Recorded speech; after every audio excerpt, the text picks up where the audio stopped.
চট্টগ্রামের বাঁশখালী উপজেলার ১ নং পুকুরিয়া ইউনিয়নের ছড়ারকুলে অবস্থিত শাহ মজিদিয়া ইসলামিক কমপ্লেক্স পরিচালিত শাহ মাহমুদিয়া ইসলামিয়া দাখিল মাদ্রাসায় ২০২৬ সালের দাখিল পরীক্ষার্থীদের বিদায় উপলক্ষে দোয়া অনুষ্ঠান এবং ২০২৫ শিক্ষাবর্ষে সরকারি ও বেসরকারি বৃত্তিপ্রাপ্ত শিক্ষার্থীদের সংবর্ধনা অনুষ্ঠান অনুষ্ঠিত হয়েছে।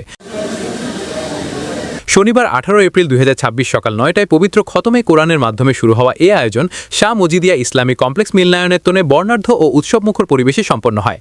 অনুষ্ঠানে সভাপতিত্ব করেন শাহ মজিদিয়া ইসলামিক কমপ্লেক্স পরিচালনা পরিষদের সম্মানিত সভাপতি advocate K M Nazmul Haque Sikder. উদ্বোধনী বক্তব্য দেন মাদ্রাসার সুপার মাওলানা মোহাম্মদ ইউসুফ আনসারি। প্রধান অতিথি হিসেবে উপস্থিত ছিলেন বিশিষ্ট শিক্ষাবিদ ইঞ্জিনিয়ার ডক্টর মোহাম্মদ সানাউল্লাহ চৌধুরী, অধ্যাপক কম্পিউটার সায়েন্স অ্যান্ড ইঞ্জিনিয়ারিং ও ডিন সায়েন্স ফ্যাকাল্টি, চট্টগ্রাম বিশ্ববিদ্যালয়।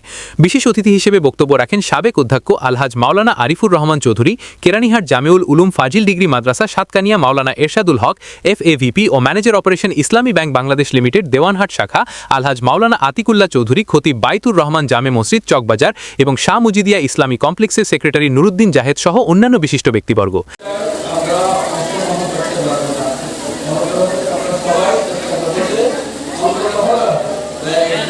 এছাড়াও উপস্থিত ছিলেন বিশিষ্ট সমাজসেবক ও শিক্ষানুরাগী আলহাজ মীর রিদওয়ানুল হক, ইঞ্জিনিয়ার ফিরোজ আহমেদ, সাবেক ইউপি সদস্য আলহাজ ফজলুল করিম, ইঞ্জিনিয়ার শওকত আলী, দানবীর মুজাফফর আহমেদ, অভিভাবক প্রতিনিধি মাওলানা মুজাহের আহমেদ, দাতা সদস্য মোহাম্মদ শাহ আলম, মোহাম্মদ আবুল কাশেম সহ স্থানীয় গণ্যমান্য ব্যক্তিবর্গ। অনুষ্ঠানে গণমাধ্যম কর্মীদের মধ্যে উপস্থিত ছিলেন জাতীয় দৈনিক স্বদেশ বিচিত্রা পত্রিকা ও ST বাংলা টিভির বাঁশখালী প্রতিনিধি সাংবাদিক মোহাম্মদ আমিনুল ইসলাম এবং সাংবাদিক মোহাম্মদ সরোয়ার কামাল। এছাড়াও WTV এর চেয়ারম্যান আবু সাইদ মোহাম্মদ সোহেল উপস্থিত ছিলেন। শিক্ষকদের পক্ষ থেকে বক্তব্য রাখেন মাদ্রাসার সহ সুপার মাওলানা ইরফানুল হক সিকদার এবং সিনিয়র শিক্ষক মাওলানা হাফিজ উদ্দিন হেলাল। অনুষ্ঠানে বক্তারা দাখিল পরীক্ষার্থীদের সফলতা কামনা করে দোয়া করেন এবং তাদের উজ্জ্বল ভবিষ্যৎ গঠনে নৈতিক শিক্ষা ও আদর্শিক জীবন গঠনের উপর গুরুত্বারোপ করেন। পাশাপাশি বৃত্তিপ্রাপ্ত শিক্ষার্থীদের অভিনন্দন জানিয়ে তাদের এ সাফল্য ভবিষ্যতে আরও বড় অর্জনের অনুপ্রেরণা যোগাবে বলে আশাবাদ ব্যক্ত করেন।